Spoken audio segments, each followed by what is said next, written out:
അപ്പോൾ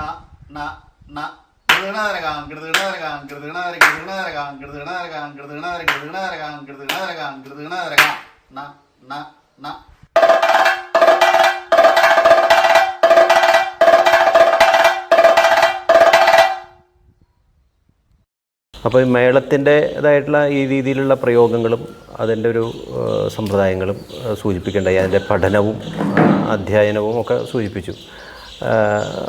ഇതിൽ പ്രത്യേകിച്ചുള്ള മേള വഴിയിലുള്ള വ്യത്യാസങ്ങൾ പ്രകടമായിട്ട് കണ്ടുവന്നിട്ടുള്ളത്. ഇപ്പോൾ ഇരിങ്ങാലക്കുട ക്ഷേത്രത്തിൽ നിന്നുകൊണ്ട് തന്നെ ചോദിക്കട്ടെ, അപ്പോൾ നമ്മൾ നിൽക്കുന്ന ഇടം ഇവിടുത്തെ ഒരു പഞ്ചാരിയുടെ മേളത്തിൻ്റെ സമ്പ്രദായത്തിനൊരു സ്ട്രക്ചറുണ്ട്, ഒരു ഘടനയുണ്ട്, അതിന് സ്ഥാനവും ഉണ്ട്. അപ്പോൾ ആ ഉത്സവത്തിൻ്റെ മേളത്തിൻ്റെ ഒരു സ്ട്രക്ചറും മറ്റ് ചില ക്ഷേത്രങ്ങളിൽ ഇപ്പോൾ ഈ ദേശം വിടുമ്പോൾ ഉണ്ടാകുന്ന മേളങ്ങളുടെ വ്യത്യാസം, ഇതൊക്കെ എത്രത്തോളം നിരീക്ഷിച്ചിട്ടുണ്ട്, അതിനെപ്പറ്റി പരാമർശിക്കാൻ പറ്റും? ഇവിടെ അങ്ങനെ നമുക്ക് പറഞ്ഞാൽ ഈ തൃശ്ശൂർ ജില്ലയിൽ നടക്കുന്ന എല്ലാ മേളങ്ങൾക്കും ഒരുപാട് പ്രാധാന്യമുള്ള മേളങ്ങളാണ്. തൃശ്ശൂർ പൂരത്തിൻ്റെ മേളം നമുക്ക് മോശമാണെന്ന് പറയാൻ പറ്റില്ല. പെരുവനാറാട്ടുപുഴ മോശമാണെന്ന് പറയാൻ പറ്റില്ല. അതിൻ്റെ ഇടക്കുന്നി മോശമാണെന്ന് പറയാൻ പറ്റില്ല. ചേർപ്പിൻ്റെ ഉറപ്പാട് മോശമെന്ന് പറയാൻ പറ്റില്ല. നടവഴിയിലുള്ള മേളം മോശമാണെന്ന് പറയാൻ പറ്റില്ല. തുട്ടിപ്പാൾ അങ്ങനെ അനവധി ഉണ്ട്. അവിടെ നിന്ന് ഇങ്ങോട്ട് വന്നു കഴിഞ്ഞാൽ കുട്ടല്ലൂർ അതേമാതിരി ഇരിഞ്ഞാലക്കുട. നമുക്ക് ചുരുക്കി പറഞ്ഞാൽ എല്ലാ മേളകൾക്കും പ്രാധാന്യങ്ങളുണ്ട്. ഇരിഞ്ഞാലക്കുട സംബന്ധിച്ച് കൊടിയേറ്റം കഴിഞ്ഞ് പിറ്റേ ദിവസം കൊടിപ്പുറത്ത് വിളക്ക്. കൊടിപ്പുറത്ത് വിളക്ക് പറഞ്ഞാൽ ഒരു 2 മണിക്കൂർ മേളം ഉണ്ടാവാറുള്ളൂ. സാധാരണ ഒരു ജൂനിയർ പ്രമാണിയൊക്കെയാണ് പതിവ്. അത് പിന്നെ കരാറ് ഒരാളെ ചുമതല കംപ്ലീറ്റ് ഏൽപ്പിച്ചു തുടങ്ങിയപ്പോൾ ഇപ്പോൾ കുട്ടേട്ടനാണെങ്കിൽ കുട്ടേട്ടൻ്റെ മേളം മോൾക്ക് അങ്ങനെയായി. ഇപ്പോൾ അതെങ്ങനെയല്ല, ഓരോ ദിവസം ഓരോ പ്രമാണികളാണ്. 2 മണിക്കൂറാണെങ്കിൽ പിറ്റേ ദിവസം കൊടിപ്പുറത്ത് വിളക്ക് പറഞ്ഞാൽ അന്ന് ആദ്യത്തെ മേളം 16 പഞ്ചാരിയാണ് കുടമാണിക്ക ഉത്സവത്തിന് നടക്കുന്നത്. 16 പഞ്ചാരി, പുറത്ത് 2 പാണ്ടി, 2 പഞ്ചവാദി. അതാണ് ഇരിഞ്ഞാലക്കുട ഉത്സവത്തിൻ്റെ മേള വിഭവനം. പദ്ധതി ഉത്സവമായിട്ടാണല്ലോ നമ്മൾ അറിയപ്പെടുന്നത്. മേളത്തിന് വളരെ പ്രാധാന്യമുണ്ട്. തൃപ്പൂണിത്തുറയെക്കാളിലും മേളത്തിന് പ്രാധാന്യം ഇരിഞ്ഞാലക്കുടയാണ്. രാജപ്രൗഢിയിലെ ഉത്സവങ്ങളാണെങ്കിലും തൃപ്പൂണിത്തുറയിൽ മേളത്തിൻ്റെ ദൈർഘ്യം കൂടുതൽ ഇരിഞ്ഞാലക്കുടയാണ്. അതുമാതിരി എല്ലാവരും ഉണ്ട്, ഇല്ലാണ്ടല്ല. 5 മണിക്കൂർ വലിയ വിളക്ക് പള്ളിവേട്ട 5 മണിക്കൂർ മേളം ഉണ്ടായിട്ടുണ്ട്. ആലോചിച്ച് നോക്കണം. മനസ്സിലായി, തളർന്ന് പരവശനായിട്ടുള്ള സമയങ്ങളുണ്ടായിട്ട് പട്ടാഭിഷേകം കഴിഞ്ഞ് പിറ്റേ ദിവസം പള്ളിവിളക്കിന് വലിയ പള്ളിവേട്ടയെ കൊട്ടാൻ വരികയാണ്. ആലോചിച്ച് നോക്കണം. ഈ പറഞ്ഞു വന്നത് കൊടിപ്പുറത്ത് വിളക്ക് മുൾക്കാണ്. കൊടിയേറ്റം കഴിഞ്ഞ് പിറ്റേ ദിവസം കൊടിപ്പുറത്ത് വിളക്ക് മുൾക്കാണ് ഇവിടെ മേളത്തിൻ്റെ ആരംഭിക്കണേ. ഒന്ന് 2 മണിക്കൂറാണെങ്കിൽ പിറ്റേ ദിവസം 2:15 ആവും, 2:30 ആവും. പിന്നെ അങ്ങനെ 3-ലേക്ക് എത്തിക്കഴിഞ്ഞാൽ 3 തന്നെയാണ്. രാവിലത്തെ ശിവയിലും രാത്രി വിളക്കൊക്കെ ആയാൽ ഈ സമയം തന്നെ. പിന്നൊരു വലിയ വിളക്കിൻ്റെ ചെറിയ വിളക്കൊക്കെ എത്തുമ്പോഴേക്കും ഒരു 3:30 ആവും. വലിയ വിളക്ക് എത്തിക്കുമ്പോൾ 4, ചിലപ്പോൾ 5 ആവും. അത് ഓരോരോ പ്രമാണികൾ വരുമ്പോൾ അവരങ്ങോട്ട് തീരുമാനിക്കുകയാണ്. പിന്നെ ഇപ്പം നാട്ടിൽ കുറേ ഇതിനെപ്പറ്റി അറിയുന്ന കുറേ പണ്ഡിതന്മാരായിട്ടുള്ള ആൾക്കാരുണ്ട്. അവരും പറയും അതെ പ്രമാണി, അവർ ഇന്ന ആൾക്കാർ ഇന്ന ദിവസം പ്രമാണിക്കാമെന്നൊക്കെ അറിയാം. പണ്ട് പിന്നെ അങ്ങനെയില്ല, ഒരു പ്രമാണി തന്നെ ആവും. കുട്ടേട്ടൻ്റെ അച്ഛനാണെങ്കിൽ അങ്ങനെ, അച്ചുമാനാണെങ്കിൽ അങ്ങനെ, കുട്ടേട്ടനാണെങ്കിൽ അങ്ങനെ, ചക്കങ്കുളമാണെങ്കിൽ അങ്ങനെ പറയും. അപ്പോൾ അവർ അഡ്വാൻസ് ആയിട്ട് പറയും അതെ അച്ചുമാൻ നാളെ 4 മണിക്കൂർ വേണം കേട്ടോ, അറിയാലോ, കുറയ്ക്കരുത് കേട്ടോ. അപ്പോൾ അച്ചുമാൻ ഒന്നും വിടില്ല. അങ്ങനെ ഈ എപ്പോഴും ഈ നരസിംഹറാവുവിനെ പോലെ പണ്ട് അമ്പലത്തിൽ രാധാകൃഷ്ണൻ പറയാറുണ്ട്, ഞാൻ 2 ചിരിക്കാത്ത 2 ആൾക്കാരെ കണ്ടിട്ടുള്ളൂ അത്രേ. ഒന്ന് നരസിംഹറാവു, 2 അച്ചുമാനെന്ന്. തൃപ്പേക്കുളം അച്ചുമാനെ കുറിച്ച് പറയുക എന്ന് പറഞ്ഞാൽ അച്ചുമാനൊന്നും വിടില്ല, ഒട്ടും. അങ്ങനെ അവസാനം എത്തുമ്പോഴേക്കും വലിയ വിളക്ക് പള്ളിയോട്ടയാകുമ്പോഴേക്കും 5 മണിക്കൂറാവും. ഇപ്പം അത്ര ഇല്ല, ഇപ്പം കുറച്ച് കുറഞ്ഞിട്ടുണ്ട്. അതുപോലെ ഒരുപാട് ദിക്കിൽ മേളങ്ങൾ നടക്കുന്നുണ്ട്. പിന്നെ ഇപ്പോൾ ഇവിടുത്തെ പഞ്ചാരിക്ക് സാധാരണ കൊട്ടുന്ന ഒരു ഈ നമ്മൾ ഈ പറമ്പിൽ കൊട്ടുന്ന മേളമൊന്നും ഇവിടെ കൊട്ടാൻ പാടില്ല. പതികാലത്തിന് അതിൻ്റെ ഒരു തനിമ നിലനിർത്തിക്കൊണ്ടിട്ടുള്ള ഒരു ഇതുണ്ട്. ഒട്ടും കാലം കയറാൻ പാടില്ല. കുഴമറിക്കലൊക്കെ വിളംബകാലത്ത് നിന്ന് അങ്ങോട്ട് തുടങ്ങി വളരെ പതിച്ചിട്ട് ഒരു 1.25 മണിക്കൂർ 2 മണിക്കൂറൊക്കെ കൊട്ടും. ആദ്യത്തെ കലാശമൊക്കെ കൊട്ടുമ്പോൾ ആ കലാശം കൊട്ടുന്നതിൻ്റെ ആ ഒരു ടൈമിൻ്റെ ദൈർഘ്യം എന്ന് പറഞ്ഞാൽ അത്രയും പതിഞ്ഞിട്ടാണ്. ഡ ണ ഡ ണ ഡ നാം ഈ അകാരം പറഞ്ഞിട്ട് തന്നെ നമ്മുടെ മനസ്സിൽ അകാരം പറഞ്ഞിട്ട് തന്നെ നേരുപോലെ കൂട്ടണം.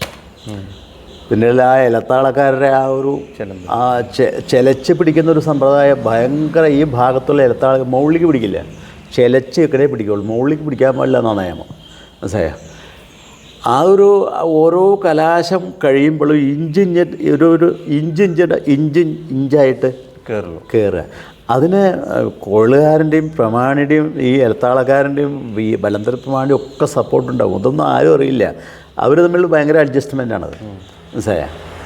കയറി തക്കെട്ട ഘട്ടത്തിലേക്ക് വരുമ്പോഴേക്ക് തന്നെ അപ്പോഴും ശരിക്ക് പതിഞ്ഞ വിളമ്പത്തിൽ തന്നെ തക്കെട്ട ഘട്ടം കിടക്കണം. അത് കഴിഞ്ഞ് കുഴമറിക്കൽ ഘട്ടത്തേക്ക് എത്തുമ്പോഴേക്കും ആദ്യത്തെ കുഴമറിക്കൽ എന്നൊക്കെ പറഞ്ഞാൽ ഒരു എന്താ വെച്ചാൽ ഒരു തക്കെട്ട 2ാം കാലോ 3ാം കാലോ ഒക്കെ കൂട്ടുന്ന ഇതുണ്ടാവുള്ളൂ.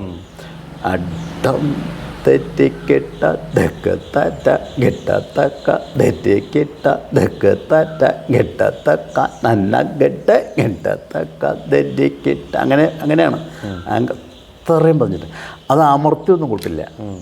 കുഴ മറിച്ച ഒരു നല്ല സുന്ദരമായിട്ടുള്ളൊരു ശബ്ദം.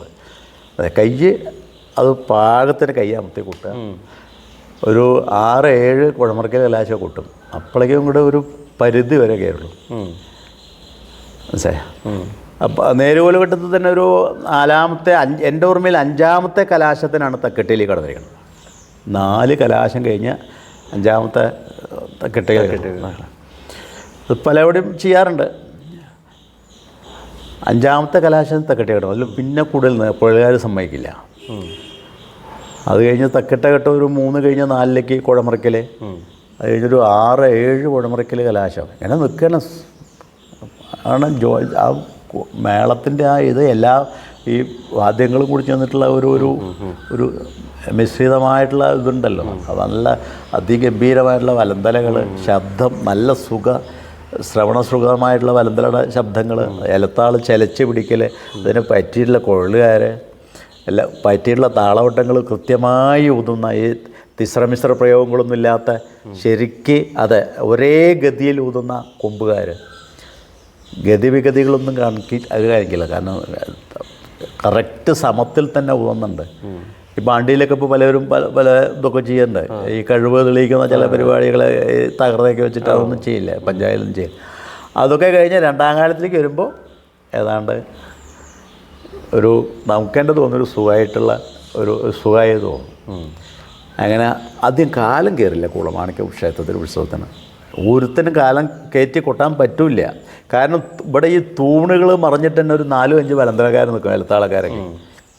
അവരെയൊക്കെ കൊണ്ടുപോകുമ്പോഴേ ശരിക്കും ഇപ്പോൾ നമ്മൾ പോയി നടപ്പര പോയി കണ്ടു കഴിഞ്ഞാൽ ഇത്രയധികം ഈ 150 ആൾക്കാർ എങ്ങനെ ഇവിടെ നിൽക്കണത്. പക്ഷേ അതൊക്കെ ഒരു ശക്തിയാണ്. നടുക്കിൽ വന്ന് ദേവനും നിൽക്കും, ഈ 17 ആനയും നിൽക്കും. അത് കഴിഞ്ഞ് 2ാം കാലം തുടങ്ങിയാൽ 2 ഉരുള് പോലെ, അത് കഴിഞ്ഞാൽ ഒരു 4 ഇടക്കലാശം കഴിഞ്ഞാൽ പിന്നെ കുഴമറിക്കലിലേക്ക് പോകും. അത് ഒരു അധികം കാലം കയറാൻ തന്നെ കൊട്ടണം. 3, 4, 5 പടിഞ്ഞാറ് നടപ്പരയിലാണ് പതിവ്. 5ാം കാലത്തിലായാലും കുഴമറിക്കലൊക്കെ തുടങ്ങിക്കഴിഞ്ഞാൽ മേളത്തിൻ്റെ കണക്കുണ്ടല്ലോ, അത് വളരെ കൃത്യമായിട്ടുള്ളൊരു കണക്കാണ്. ഇത്ര ഉരുള് പോലെ 3ാം കാലത്തിൽ ഇത്ര ഉരുള് പോലെ, 4ാം കാലത്തിൽ ഇത്ര ഉരുള് പോലെ, 5ാം കാലത്തിൽ ഇത്ര ഉരുള് പോലെ എന്നുള്ളത് കൃത്യമായിട്ട് ഇതാണ്. അത് കഴിഞ്ഞാൽ ഉരുള് പോലെ കഴിഞ്ഞ് ഇത്ര താളവട്ടം കൊമ്പുകാരൊക്കെ എന്നുള്ളത് കുറവൊന്നും കൊടുക്കാൻ പറ്റില്ല. അതിൻ്റെ കണക്കുകളൊന്ന് ഉദ്ദേശിച്ചാൽ ഈ 3ാം കാലത്തിൽ 3 ഉരുള് പോലെ, ചിലപ്പോൾ 4 ഉരുള് പോലെ കൂട്ടും. 4ാം കാലത്തിൽ 4 ഉരുള് പോലെ, 5ാം കാലത്തിൽ 5 ഉരുള് പോലെ, ചിലപ്പോൾ 6 കൂട്ടുന്ന ഒരു ചടങ്ങുണ്ട്.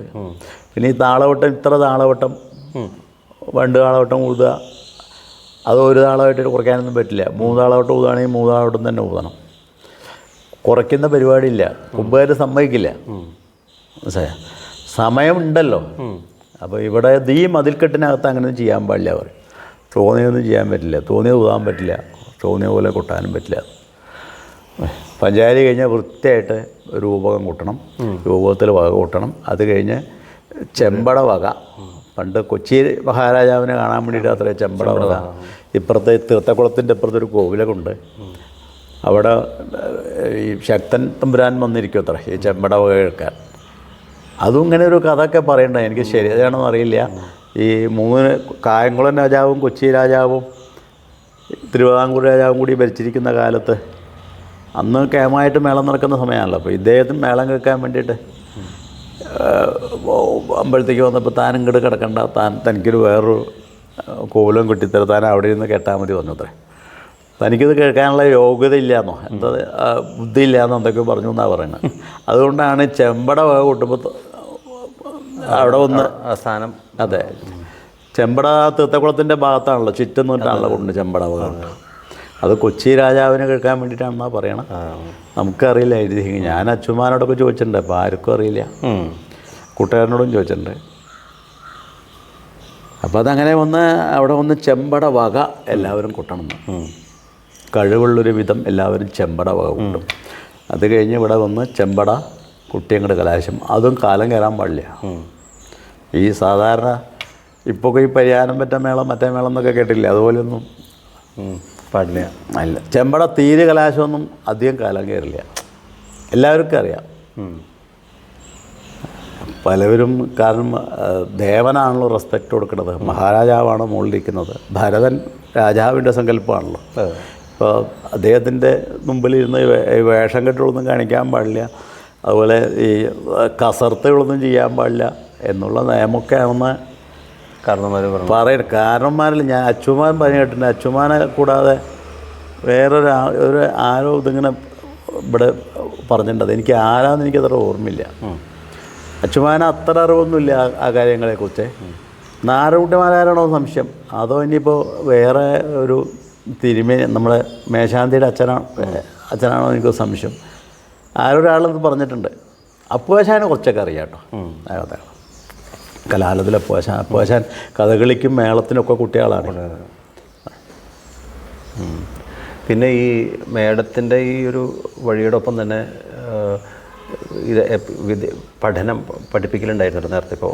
അത് അവിട്ടത്തൂരും തുടങ്ങി, അതുമാതിരി പാറമേക്കാവിൽ പഠിപ്പിക്കൽ കഴിഞ്ഞു. ഇല്ലെങ്കിൽ അതിനോടൊപ്പം തന്നെ സ്കൂൾ ഈ ഓൺലൈൻ പഠനം അത് ഈ കോവിഡിന് മുമ്പ് തുടങ്ങിയതാണോ, അതോ അങ്ങനെ വിദേശ രാജ്യത്ത് ആൾക്കാർക്ക് വേണ്ടിയിട്ട് അങ്ങനെ ഉണ്ടായിട്ടുണ്ടോ, അതോ ഇതിന് ശേഷം ഇപ്പോൾ കഴിഞ്ഞ കുറച്ച് കാലങ്ങളായിട്ട് അങ്ങ് ടൂറടക്കം അതിന് വേണ്ടിയിട്ട് നടത്തുന്നു, അവിടെയുള്ള ആൾക്കാരെ കുട്ടികളെ അരങ്ങേറ്റുന്നു, ആ ഒരു അനുഭവം ഇതിനോടൊപ്പം ഒന്ന് ചേർത്ത് വായിക്കാം.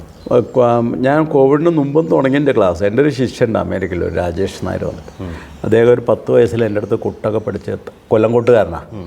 തായമ്പേ കരകയറ്റം കഴിഞ്ഞ് അയാൾ പഠിപ്പൊക്കെ കഴിഞ്ഞ് IT ഒക്കെ മറ്റേ ബിടെക് എൻജിനീയറിങ്ങൊക്കെ കഴിഞ്ഞ് അദ്ദേഹം US ജോബിനായി പോയി അവിടെ ജോലി ചെയ്ത് ഇരിക്കൊണ്ടിരിക്കുമ്പോൾ കാലത്താണ് പഴയ ഈ കൊട്ട് പിടിച്ചതിനൊരു കൊട്ടാനുള്ളൊരു സാഹചര്യം മിഷിഗനിലാണ്.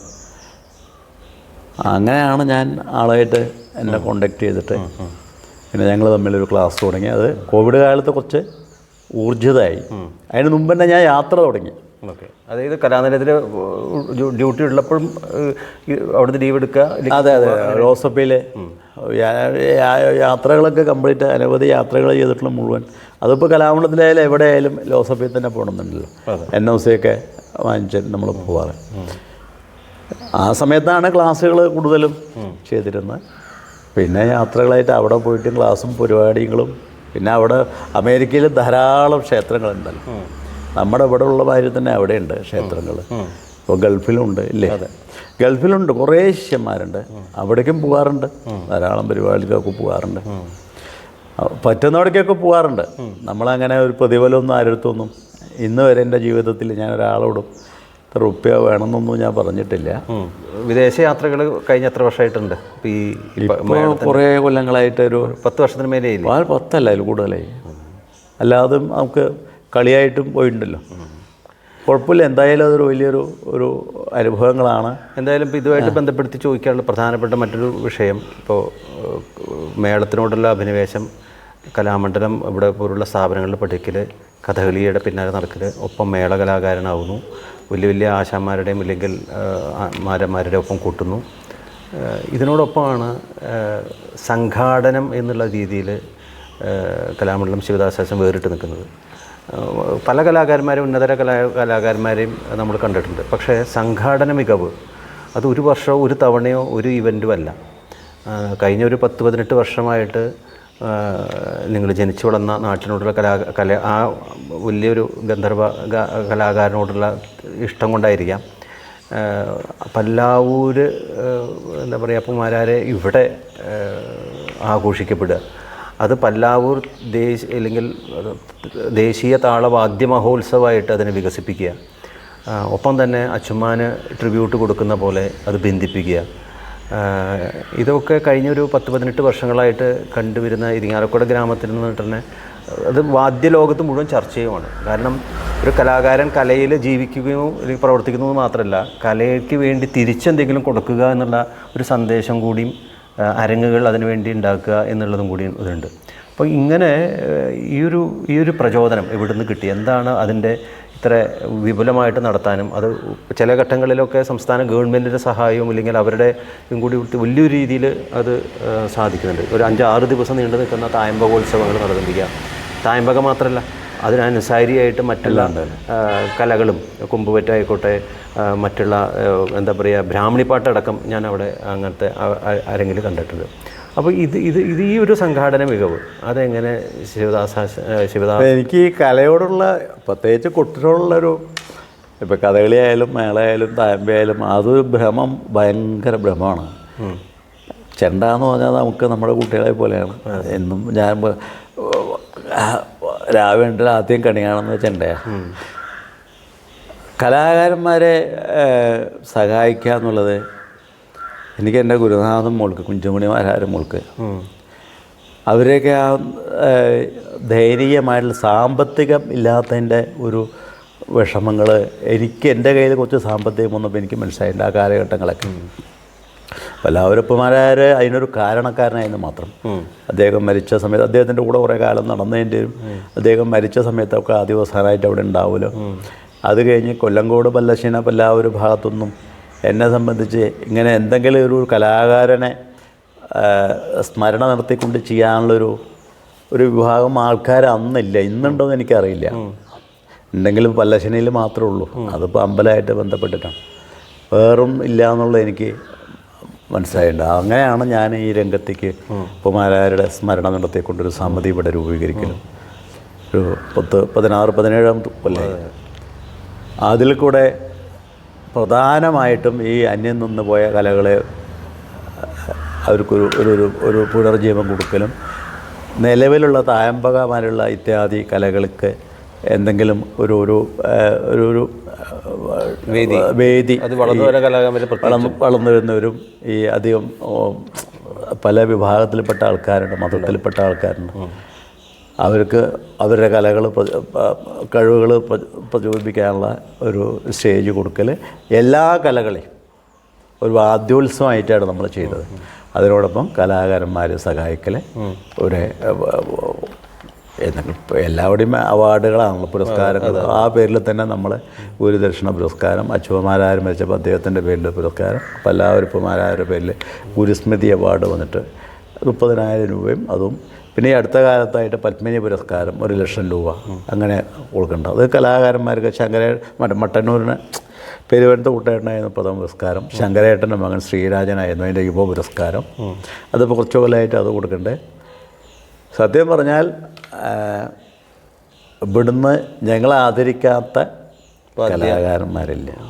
അല്ല, അത് വലിയൊരു കാര്യമാണ്. പ്രത്യേകിച്ച് അനവധി വേറൊരു കലാകാരൻ കോവിഡ് കാലത്ത് 40 ലക്ഷം രൂപ കൊടുത്തിട്ടുണ്ട്. 40 ലക്ഷം. എൻ്റെ ഈ രാജേഷ് നായർ അതിനൊരു വലിയൊരു താങ്ങും തണലായിരുന്നു. ഗവൺമെൻറ് പറഞ്ഞാൽ AK ബാലൻ്റെ മിനിസ്റ്ററിലുള്ളൊരു പ്രൈവറ്റ് സെക്രട്ടറി വിളിച്ചിട്ട് ഞങ്ങൾ ഇതറിഞ്ഞു അതിന് നിങ്ങൾ ഇതിനാരാ കാരണക്കാരൻ ചോദിച്ചു. അപ്പോൾ ഞാൻ ആളാണ് ഒരു അമേരിക്കൻ പ്രവാസിയായിട്ടുള്ളൊരു അമേരിക്കൻ മലയാളിയാണ് തോന്നുന്നു. അദ്ദേഹത്തിന് ഗുരുദക്ഷിണ അല്ല മറ്റേ ഗുരുശ്രേഷ്ഠ പുരസ്കാരം കൊണ്ടൊരു പുരസ്കാരം കൊടുക്കാൻ വേണ്ടി ടി.കെ. നാരായണ മാഷാണെന്ന് കലാമണ്ഡലത്തിൻ്റെ അദ്ദേഹം ഒന്ന് കൊടുത്ത് മനസ്സിലായോ, അയാൾക്കൊരു ഇതൊക്കെ കൊടുത്തു വന്നു 40 ലക്ഷം റുപ്യ അങ്ങോട്ട്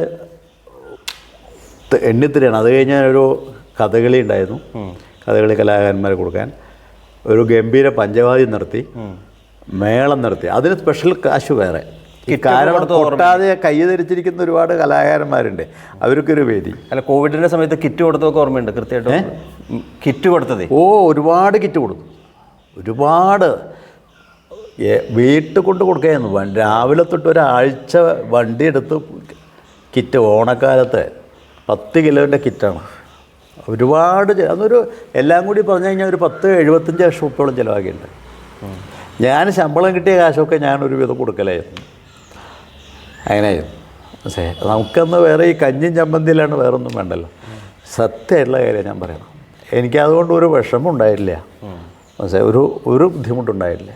പക്ഷേ കാശൊക്കെ എടുത്തു വെച്ചാൽ നമുക്കിപ്പോൾ എന്ത് ചെയ്യാൻ പറ്റും? അപ്പം അങ്ങനെ ചെയ്താൽ ഉള്ളിൽ ഗോപാലമാരായ ചികിത്സ സഹായ അദ്ദേഹത്തിൻ്റെ കാല് മുറിക്കേണ്ടി വന്നു. എല്ലാ അതിനും കമ്മിറ്റി കുട്ടേട്ടനും ഞാനും കൂടി ഉണ്ടാക്കി. കാശ് എവിടെ നിന്നൊക്കെയാണ് വന്നാൽ അറിയില്ല. അതുപോലെ 2-3 ആൾക്കാരെ വൃക്ക, കരൾ മാറ്റി വയ്ക്കൽ, ഇതിനൊക്കെ അറിയാമല്ലോ, നിസ്സാര പൈസല്ലോ. ഒരുപാട് സംഭവങ്ങൾ നമുക്ക് ചെയ്യാൻ പറ്റിയിട്ടുണ്ട്. ആരാണ് അതിൻ്റെ പിന്നിലുള്ള ശക്തി ചോദിച്ചാൽ നമുക്കറിയില്ല. ഞാനല്ല, കുറേ നമ്മളെ സ്നേഹിക്കുന്ന അല്ലെങ്കിൽ കലയെ സ്നേഹിക്കുന്ന ആൾക്കാർ, കുറേ ആൾക്കാർ ഉണ്ടായിരുന്നു. അത് വലിയൊരു കാര്യം തന്നെയാണ്, പ്രത്യേകിച്ച് കലാലോകം അതിന് കടപ്പെട്ടിരിക്കുന്നത്. അതുപോലെ എല്ലാവരും നമുക്ക് നമ്മുടെ വേദിയിൽ കൊട്ടിക്കാൻ പറ്റിയിട്ടുണ്ട്. നിതീഷൊക്കെ ആദ്യമായിട്ടാണ്, രാമേന്ദ്രേട്ടൻ, അന്ന് ശങ്കരേട്ടനും ഉണ്ണീഷേട്ടനും എല്ലാവരും ആ വേദിയിലുണ്ടായിരുന്നു. മനസ്സിലായോ? ശങ്കരേട്ടൻ MA അന്ന് അക്കാഡമിയാണ് ആദ്യത്തെ എല്ലാവരും ഈ വാദ്യോത്സവം നടത്തുന്നത്, സംഗീത അക്കാഡമിയാണ് സംയുക്തമായിട്ടാണ്. അന്ന് രാവുണ്ണേട്ടൻ, മുകേഷ് ഇവരൊക്കെയാണ്. ശങ്കരേട്ടനൊക്കെ വന്നിരുന്നു. കൊട്ടാത്ത ആൾക്കാരും ഇല്ല കേട്ടോ, തായമ്പ കൂടെ എല്ലാവരും കുട്ടിയുണ്ട്. ഇപ്രാവശ്യം ശങ്കരേട്ടൻ്റെ മക്കളിലായിരുന്നു, ഉണ്ണീഷണ്ണൊക്കെ ഉണ്ടായിരുന്നു, എല്ലാവരും ഉണ്ടായിരുന്നു. MP അതൊരു വലിയൊരു മോഹമായിരുന്നു. മനസ്സിലായോ? എല്ലാവരും കൂട്ടുണ്ട്. ആരും സാമാന്യം നമ്മൾ ഒരു പ്രതിഫലം കൊടുക്കാറുണ്ട്. എന്തായാലും വലിയൊരു സംഭാവന തന്നെയാണ് കലാലോകത്തിന്. ഇതിൽ പ്രത്യേകിച്ച് ഈ പുരസ്കാരങ്ങളുടെ വിഷയത്തിലേക്ക് വരുമ്പോൾ അനുമോദനങ്ങൾ, ഇത് നിരവധി ക്ഷേത്രങ്ങളിൽ നിന്ന് കിട്ടിയിട്ടുണ്ടെന്നുള്ളത് അറിയാം. നമ്മുടെ ഭാഗമായിട്ട് അതെ, സുവർണ്ണമുദ്രകളും അതേമാതിരി പാറമേക്കാവ് മോൾക്ക് പ്രധാനപ്പെട്ട സ്ഥലങ്ങളും അങ്ങനെയുള്ളതൊക്കെ, അതൊക്കെ ഇതിൻ്റെ ഭാഗം. ഇപ്പോൾ വീരശങ്കരയായാലും ഇപ്പോൾ അതൊക്കെ അല്ല, ഞാനിപ്പോൾ ഇതൊന്നും ചോദിച്ചിട്ടൊന്നല്ല. അങ്ങനെ വീരശങ്കരയുടെ വിഷയത്തിലേക്ക് പ്രത്യേകിച്ച് കിടക്കണമെന്നുണ്ട്. പക്ഷെ അതിന് മുമ്പായിട്ട് പല ക്ഷേത്രോത്സവങ്ങളിലെ അനുമോദനങ്ങൾ കിട്ടിയിട്ടുണ്ട് എന്നുള്ളത് അറിയാം. എല്ലാം ചിലപ്പോൾ ഓർമ്മപ്പെടുത്തി ഒരു നിമിഷത്തിൽ ഓർത്ത് പറയാനും പറ്റുന്നില്ല. എന്നാലും ചിലതൊന്ന് പരാമർശിക്കാൻ സാധിക്കും. അല്ല, പാറമേക്കാവ് നിന്നൊക്കെ കിട്ടിയത് എനിക്ക് വലിയൊരു മഹത്തായിട്ട് എന്നെ ആദരിക്കാതെ പറഞ്ഞാൽ, അവൾ സെൻട്രൽ ഗവൺമെൻറ് സീനിയർ ഫെലോഷിപ്പ് കിട്ടിയിട്ട് ഒരു സുവർണ്ണ മുദ്ര അവിടെ നിന്ന് കിട്ടി. അത് കഴിഞ്ഞ് പൂരത്തിൻ്റെ ഭാഗമായിട്ട് കിട്ടിയത്, അതൊക്കെ നമുക്ക് മറക്കാൻ പറ്റാത്തതിന് വേണം. കൂടമാണിക്യത്തിൽ നിന്ന് കിട്ടിയത്, ഞാനെന്നും അത് ധരിക്കണത്. കൊട്ടാകുമ്പോൾ മാത്രമേ ഇടുകയുള്ളൂ മാല, വേറെ ഇതിലൊന്നും എനിക്ക് പ്രത്യേകിച്ച് ഇതൊന്നുമില്ല. കൂടമാണിക്യത്തിൻ്റെ മുദ്ര തന്നെ ഇടുള്ളൂ. അതൊക്കെ എന്താ വെച്ചാൽ എന്തപ്പോൾ ഇതിനൊക്കെ പറയണം. അതല്ല, അതൊരു ഓരോ അനുമോദനങ്ങളും പ്രചോദനങ്ങൾ തന്നെ. ഞാനെന്താ വെച്ചാൽ ഇതിലൊന്നും അധികം സന്തോഷം കൈക്കുള്ള അങ്ങനെ ഉണ്ടാവുക എന്ന് വെച്ചാൽ എനിക്ക് അങ്ങനെയൊന്നുമില്ല. ഇതൊക്കെ നമ്മുടെ ഓരോ കാലഘട്ടത്തിൽ നമുക്ക് നമ്മുടെ ഈ വ്യാഴദശ എന്നൊക്കെ പറയില്ലേ, അതുപോലെ ഓരോന്ന് വന്ന് പെടണം. ഇന്ന് കഴിഞ്ഞപ്പോൾ ശനിദശയാണെന്ന് അറിയില്ല. അതത്രേ ഉള്ളൂ. നമുക്ക് ദുഃഖമൊന്നുമില്ല ഉണ്ടായില്ല, സന്തോഷം തന്നെയുള്ളൂ. പിന്നെ ഒരുപാട് കലാകാരന്മാരെയൊക്കെ സഹായിക്കാൻ പറ്റിയെന്നുള്ളൊരു സന്തോഷം. കലയെ പ്രചരിപ്പിക്കാൻ പറ്റി. എനിക്ക് എൻ്റെ ഗുരുനാഥന്മാർ നമുക്ക് എന്തെങ്കിലും തന്നിട്ടുണ്ടെങ്കിൽ അത് താൻ നന്നായിട്ട് പ്രചരിപ്പിക്കൂ, അതിന് വേറൊന്നും നോക്കരുത്, ദ്രവ്യമൊന്നും നോക്കരുത്. അത് ഞാൻ ചെയ്തിട്ടുണ്ട്. മതി. ഒരാളെയും തട്ടിപ്പറിക്കേ, ഒരാളെ കഴുത്ത് വിട്ട് തട്ടിപ്പറി അങ്ങനെയൊന്നും ഞാൻ ഒന്നും എൻ്റെ ജീവിതത്തിൽ ഉണ്ടായിട്ടില്ല. ഞാൻ ഒരാളത് കടവും വാങ്ങിച്ചിട്ടില്ല. മനസ്സിലായോ? സത്യം അത് അങ്ങനെയായിട്ട് ഞാൻ എന്താ വെച്ചാൽ ഇന്ന് വരെയൊക്കെ ഞാൻ ഇങ്ങനെ കൊണ്ടുവന്നിട്ടുണ്ട്. പിന്നെ നമുക്ക് അങ്ങനെയുള്ളൊരു സപ്പോർട്ടൊന്നും ഈ സമൂഹത്തിൽ നിന്ന് കലാകാരന്മാരുടെയൊന്നും നമുക്ക് കിട്ടിയില്ലേ. നമ്മൾ ഒറ്റയ്ക്കാണ് ഒക്കെ വളർന്നത്. പക്ഷേ നമ്മളെന്തെങ്കിലും ഒരു സഹായം നമ്മൾ കൊടുക്കുമ്പോൾ അയാളിൽ നിന്ന് എന്തെങ്കിലും സഹായം കിട്ടുമെന്ന് ഞാൻ വിചാരിക്കില്ല. സഹായം കിട്ടിയിട്ടുമില്ല കേട്ടോ. എനിക്ക് അതുകൊണ്ടൊരു വിഷമമൊന്നുമില്ല. നമ്മൾ ചെയ്യുന്ന കർമ്മങ്ങൾ നമ്മൾ ചെയ്യുക. അത്ര വലിയൊരു സന്ദേശമാണ്. ഈ അനുമോദനങ്ങളോടൊപ്പം ഏറ്റവും ഓർമ്മയിൽ തങ്ങി നിൽക്കാവുന്നതാണ് കഴിഞ്ഞ 2 വർഷങ്ങൾക്ക് മുമ്പ് ശിഷ്യരുടെ ഉത്സാഹത്തിൽ നടന്നിട്ടുള്ള അതെ, എല്ലാവർക്കും അറിയാലോ. അല്ല, ഒരു രൂപ എൻ്റെ കയ്യിൽ ചിലവായിട്ടില്ല. എനിക്ക് തോന്നുന്നില്ല ഇത്ര വലിയ ഉന്നതരായിട്ടുള്ള പത്മവിഭൂഷൺ ഉമയാപുരം ശിവരാമാശാൻ അല്ലെങ്കിൽ സാറടക്കം പങ്കെടുത്തിട്ടുള്ള ഒരു വേദി ആരാണ് അതിലെ എന്താ പറയുക പേരെടുക്കാത്ത വ്യക്തികൾ എന്നുള്ള മാത്രമേ സംശയമുള്ളൂ. അങ്ങനെ വിപുലമായിട്ട് ക്രൈസ്റ്റ് കോളേജ് ഓഡിറ്റോറിയത്തിൽ എൻ്റെ ഗുരുനാഥന്മാരെ എല്ലാവരും ഉണ്ടാകുക. അവരുടെ പേരിൽ അവിടെ എനിക്ക് തോന്നുന്നില്ല ഇങ്ങനൊരു ആദരണം അടുത്ത കാലത്തൊന്നും ഈ ഒരു കലാലോകത്ത് നടന്നായിട്ട്. ഇതിനൊരു മുഴുവനും അതിന് പ്രധാന ഘടകം അതിൻ്റെ ശിഷ്യസമ്പത്ത് തന്നെയാണ്. ആ ഒരു അനുഭവം ഒന്നും കൂടി ഓർത്തെടുക്കാൻ സാധിക്കും. അല്ല, അത് അന്ന് എനിക്കത് ഒന്നാമത് ഞാൻ അതിനെതിരാണ്. ഉദയനമേളിൽ അവരൊരു വിഭാഗം, ഇവിടെ ഉള്ള ഒരു വിഭാഗം, ഒരു വിങ് അവർ സമ്മതിക്കില്ല. അപ്പം ഞാനത് അങ്ങനെ ഒരു കീഴടങ്ങുന്നത്. ഞാൻ അതിനൊന്നും വീരസിംഗിൽ ഒന്നും നമുക്കൊന്നും അറിയില്ല. നമ്മളെ ഗുരുനാഥന്മാർ അവരൊക്കെ പറഞ്ഞാൽ അവരൊക്കെ അതിനു വേണ്ടി സൃഷ്ടിച്ച വ്യക്തികളാണ്. ബ്രഹ്മസൃഷ്ടി എന്നൊക്കെ പറയാം. നമുക്കൊക്കെ യോഗ്യത എന്തിനാ അതൊക്കെ നമുക്ക്. ഞാൻ അങ്ങനെ ചിന്തിക്കുന്ന ആളാണ്. പക്ഷേ ഞാൻ ഈ സീനിയർ ഫെലോഷിപ്പൊക്കെ ഞാനല്ല അപ്ലൈ ചെയ്തത്. എൻ്റെ അതിന് പിന്നിലൊരാളുണ്ട്. അദ്ദേഹം പേര് പറയാൻ പറ്റില്ല. അദ്ദേഹം ഞാനൊരു റെഫറൻസ് ഗ്രന്ഥം ഉണ്ടാക്കിയിട്ടുണ്ട് കേട്ടോ പാണ്ഡ്യമേളത്തിനെ കുറിച്ചിട്ട്. പാറമേക്കാവ് ദേവസ്വം തന്നെയാണ് അതിൻ്റെ പിന്നിൽ. അത് പിന്നെ ഇപ്പോൾ മറച്ചു വയ്ക്കുകയല്ല. മനസ്സിലായ ഞാനൊന്ന് വെറുതെ ഒരു ഒപ്പിട്ടിട്ടുണ്ടുള്ളൂ. പക്ഷേ ഗ്രന്ഥം ഉണ്ടാക്കിയാൽ ഞാൻ കുറച്ച് പണിപ്പെട്ടിട്ടുണ്ട്. അത് ഇംഗ്ലീഷിലാണ് അത് ട്രാൻസ്ലേഷൻ ചെയ്തിരിക്കുന്നത്. സാഹിത്യ അക്കാദമിയിലുണ്ട്, എൻ്റെ കയ്യിലുണ്ട്. അതെല്ലേ, അതൊരു റെഫറൻസ് ഗ്രന്ഥമാണ് പാണ്ഡ്യമേളത്തിനെ കുറിച്ചിട്ട്. അതിലെ നൊട്ടേഷൻ മാതൃകയിൽ ഞാനത് ചെയ്തിട്ടുണ്ട്. അത് കുന്നമ്പത്ത് ബാലകൃഷ്ണ മേനോൻ അഡ്വക്കേറ്റ് കുട്ടേട്ടനൊക്കെ ഉണ്ട്, എല്ലാവരും കണ്ടിട്ടുണ്ട്. അത് കുറച്ച് ഞാൻ പണിയെടുത്തിട്ടുണ്ട്. അതൊരു ലേശം പണിയെടുത്തിട്ടുണ്ട്. അങ്ങനെ കിട്ടിയതാണ്. അത് പിന്നെ നമുക്ക് നിവൃത്തിയില്ലല്ലോ. മറ്റൊന്നും ഞാൻ ഒരാളൊന്നും പോയിട്ട് എനിക്കിങ്ങനത്തെ ചോദിച്ച് വാങ്ങിക്കേ. ഞാൻ വീരസിംഗലെ എനിക്ക് ഭയങ്കര പേടിയായി. വീരസിംഗലൊക്കെ വാങ്ങിച്ചു കഴിഞ്ഞാൽ അപ്പം അൽപ്പയസാണ്. ഞാൻ ഏറ്റവും എൻ്റെ വളരെ ഉറ്റ സുഹൃത്താക്കണ്ടന്മാരാരും പച്ചാമുച്ചിക്കണ്ണ എന്നെ വലിയ കാര്യമാണ്. ശിവദാസ എന്ന് വിളിക്കുള്ളൊരു കൊഞ്ചപ്പൊക്കെയുള്ള ഞങ്ങൾ ഒരുമിച്ച് കൊട്ടാറുള്ളതാണ്. പാമ്പയാലൊക്കെ കൊട്ടാറ്. അദ്ദേഹം ആ വീരസിംഗള ഇടിക്കുമ്പോൾ ഒരു ലേശം കയ്യിലൊരു പൊട്ടി ബ്ലഡ് ഒരു തുള്ളി ചോട്ടിൽ ഒറ്റി. അത് കഴിഞ്ഞ അല്പവയസ്സായില്ലേ. അപ്പോൾ ഈ വീരസിംഗള വാങ്ങിച്ചാൽ ചിലവരിങ്ങനെ ഈ പറയണത് ഇങ്ങനെ എനിക്ക് മനസ്സിൽ വരികയാണ്. പുരസ്കാരങ്ങൾ വാങ്ങിച്ചാൽ അല്പൈസ, സ്വർണം വാങ്ങിച്ചാൽ ഭയങ്കര പേടിയാണ്. നമ്മളതുകൊണ്ട് ഞാനാവുന്നതും ഒന്നും ഇതിനൊന്നും നിൽക്കില്ല. പിന്നെ നമ്മളിങ്ങനെ തരുമ്പോൾ നമുക്ക് നിർത്തിയില്ലല്ലോ.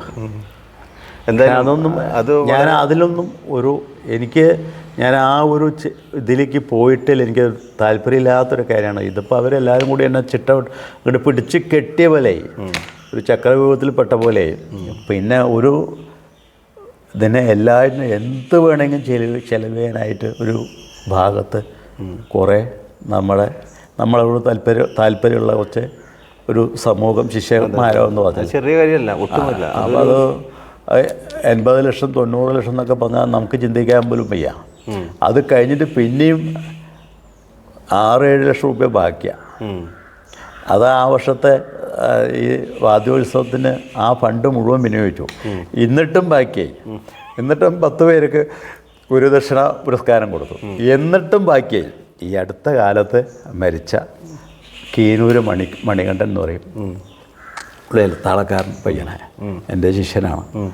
ശങ്കരേട്ടൻ്റെ കൂടെയൊക്കെ ഉണ്ണീഷേട്ടനും ഒരു കുക്കറിയാം. എഴുത്താളത്തിനൊക്കെ പോകണം. ആ കുട്ടിയുടെ കുടുംബത്തിന് കൊടുക്കും. ഇനിയും ബാക്കിയുണ്ടെന്നാണ് കേട്ട്.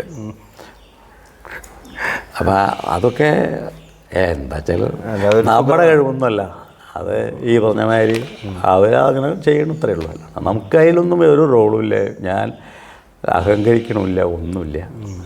നമ്മളൊരു സാധാരണ ഒരു എളിയ ജീവിതം. ഞാനൊന്നും അധികമൊന്നും, ഞാൻ സാധാരണ ഒരു മനുഷ്യനാണ്. അപ്പോൾ എന്നോട് പറയും എല്ലാവരും കാറിൽ പോകും തൃശ്ശൂർക്ക്, ഞാൻ ബസ് കയറിയിട്ടേ പോകുള്ളൂ. ഞാൻ അങ്ങനെ ജീവിച്ചിരിക്കണം.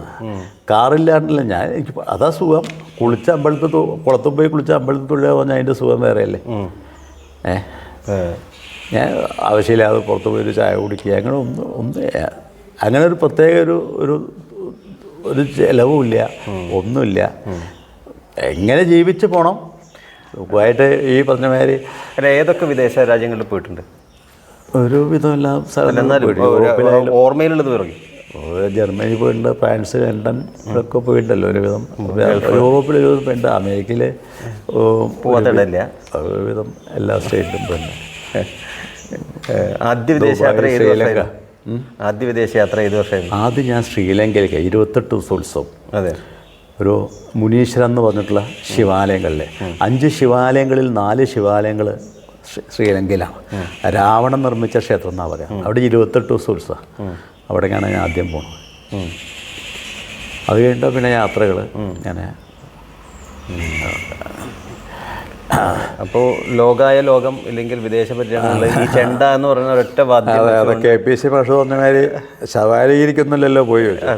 ഇല്ല, ഞാൻ ചെണ്ടയും കൊണ്ട് തന്നെ പോയി ഇങ്ങനെ മാത്രമേ. അതെ, അതൊരു കേരളത്തിൻ്റെ വിജയമാണ്, വാദ്യത്തിൻ്റെ വിജയമാണ്, കലയുടെ വിജയമാണ്. അല്ല, അതൊക്കെ നമുക്ക് നോക്കുമ്പോൾ എത്രയോ അവർ പോകേണ്ട പകുതി പോയിട്ടില്ല നമ്മളൊന്നും. അല്ല, ഇതൊരു എന്താ പറയുക, നമ്മുടെ ഒരു സാംസ്കാരികത്തിൻ്റെ ഒരു ഇതല്ലേ വിജയമല്ലത്. എന്തായാലും ജീവിതം ഇനിയും അതൊക്കെ നമുക്ക് കലാമലത്തിൽ ഇരിഞ്ഞാലക്കുട ഒന്നതിൻ്റെയും കലാമലം ജീവിതമായിട്ട് ഇപ്പോൾ നമ്മൾ അങ്ങനെ ഗുരുക്കന്മാരുടെ ഗുരുവും ഒപ്പം നാടിൻ്റെയും പിന്നെ അച്ഛനമ്മമാരുടെ അനുഗ്രഹവും ഇതൊക്കെ അതിൽ ഉണ്ടായിട്ടുണ്ടാവും. അല്ല, സ്ഥാപനത്തിന് നമ്മളൊന്നും പ്രിൻസിപ്പാളായിട്ട് വിരമിക്കുന്നത് നമ്മളൊന്നും വിചാരിച്ചിട്ടില്ല. അതൊക്കെ അങ്ങനെ വന്നപ്പോൾ ജീവിതം ഓരോന്നും നമ്മളെ അന്വേഷിച്ച് വരികയാണ്. മനസ്സിലായോ? നമുക്ക് ഉള്ള എല്ലാ സൗഭാഗ്യങ്ങളും മനസ്സിലായോ? ഈ കുട്ടി കുടുംബം റിട്ടയർ ചെയ്ത് ഔദ്യോഗികമായിട്ട് റിട്ടയർ ആയ വർഷം 2025 അതെ അതെ അതെ അതെ. എന്തായാലും 85 കലാമണ്ഡലത്തിൽ നിന്ന് പുറത്ത് വരുന്നു, പിന്നീട് ഇവിടെ ജോയിൻ ചെയ്യണു, 2025 ഇവിടെ. അതെ, സാധാരണ വഴി കൂടെ. അതെ. അപ്പോൾ സംഗമഗ്രാമം വളരെയധികം നിങ്ങളെ അല്ലെങ്കിൽ ഒരു കലാമണ്ഡലം ശിവദാസനെ സ്വീകരിച്ചു. അത് കലാനിലയായാലും നാടായാലും കലാലോകമായാലും അതിന് വേണ്ട രീതിയിലുള്ള ജീവിതം അങ്ങോട്ട് വിജയിച്ചു എന്ന് തന്നെയാണ് ഇതേവരെയുള്ള ഒരു ഇതിൽ നമുക്ക് തിരിച്ചറിയുന്നത്. എല്ലാം വേറിട്ട് നിൽക്കുന്നതിൽ ഏറ്റവും പ്രധാന ഘടകം തിരിച്ച് കലയ്ക്ക് കൊടുക്കുക, കലാസമൂഹത്തിന് കൊടുക്കുക എന്നുള്ളതുണ്ടല്ലോ. അത് എന്നും എടുത്തെടുത്ത് പറയേണ്ടത് തന്നെയാണ്. പിന്നെ ഇതിനൊപ്പം നിൽക്കുന്നത്, നിങ്ങളുടെ ജീവിതത്തിനൊപ്പം നിൽക്കുന്നത് കുടുംബം ഒരു പ്രധാന ഘടകം തന്നെയാണ്. കുടുംബത്തിൻ്റെ കാര്യങ്ങളും കൂടിയും ഒന്ന് സൂചിപ്പിച്ചാൽ. എൻ്റെ വൈഫിൻ്റെ പേര് സിന്ധു എന്നാണ്. ഇവിടെ ഞാൻ കൂടെ അടുത്ത് താണശ്ശേരി മുല്ലപ്പള്ളി എന്നുള്ള വീട്ടിലാണ്. ശങ്കമേശ്വരൻ വിനയകുമാരി ദമ്പതികളുടെ മക്കളാണ്. 2 പെൺകുട്ടികളെ. മൂത്ത മോൾക്ക് 26 വയസ്സായ അവളെ കോയമ്പത്തൂർ PSG മെഡിക്കൽ കോളേജിൽ നിന്നാണ് കാർഡിയോ എക്കോ ടെക്നീഷ്യൻ പാസ്സായി ഇപ്പോൾ മെഡിക്കൽ ടെസ്റ്റിൽ എറണാകുളത്ത് ജോലി ചെയ്യണം. രണ്ടാമത്തെ മോള് എയർപോർട്ട് മാനേജ്മെൻറ്റ് ഈ അഡ്മിനിസ്ട്രേഷൻ, എയർപോർട്ട് അഡ്മിനിസ്ട്രേഷൻ കോഴ്സിന് ബാംഗ്ലൂർ ഒരു ആചാര്യ ഇൻസ്റ്റിറ്റ്യൂട്ടിൽ പഠിക്കണം. എത്രാമത്തെ വർഷം? അതിപ്പോൾ കഴിയാനായി. പക്ഷേ സ്വാമിയുടെ അടുത്ത് തന്നെ താമസം, കുടമാണിക്യത്തിൻ്റെ അടുത്ത് തന്നെയാണ് ചുമതല. അങ്ങനെ പറഞ്ഞ മാതിരി അധികം സാമ്പത്തികമില്ല, പക്ഷെ എന്നാൽ അവർക്കൊക്കെ കുട്ടികൾക്കൊക്കെ എല്ലാം കരുതി വെച്ചിട്ടുണ്ട്. അത് കാരണം നോക്കണമല്ലോ.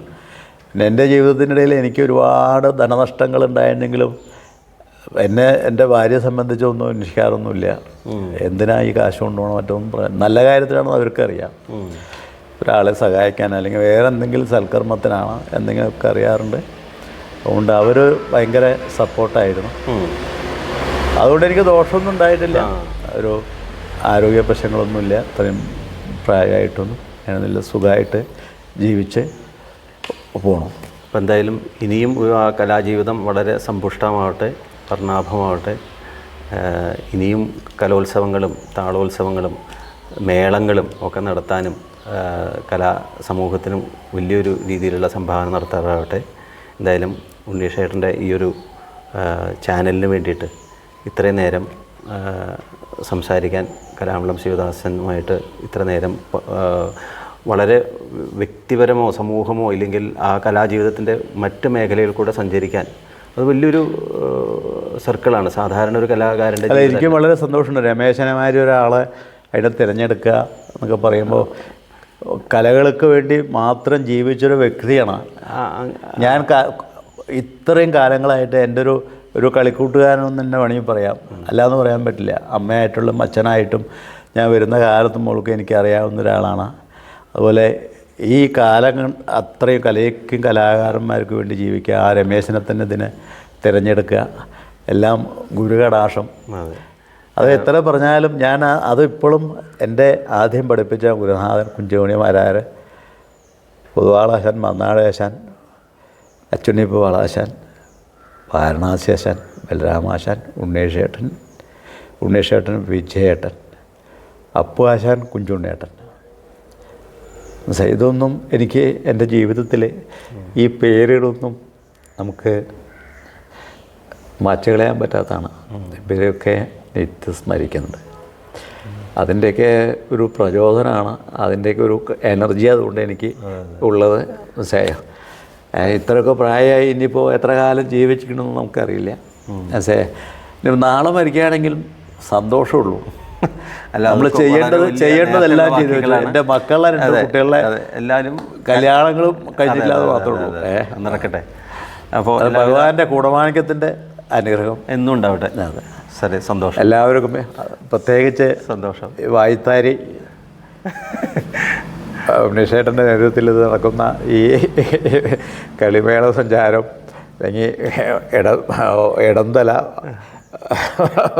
വായ്ത്താരി എന്നെ പ്രത്യേകിച്ച് ഞാൻ താല്പര്യമില്ലായ്മ ഉണ്ടായിരുന്നു. പക്ഷെ എന്നാലും നമുക്ക് ഗുരുനാഥന്മാർ ചെയ്യുമ്പോൾ നമുക്ക് പറയുമ്പോൾ നമുക്ക് തിരസ്കരിക്കാൻ പറ്റില്ലല്ലോ. എന്നെയും കൂടി ഭാവമാക്കിയതിന് ഞാൻ ആ ഭാഷയിൽ തന്നെ ഞാൻ അവരുടെ പദാരബന്ധങ്ങളിൽ സാഷ്ടാംഗം നമിക്കുന്നു.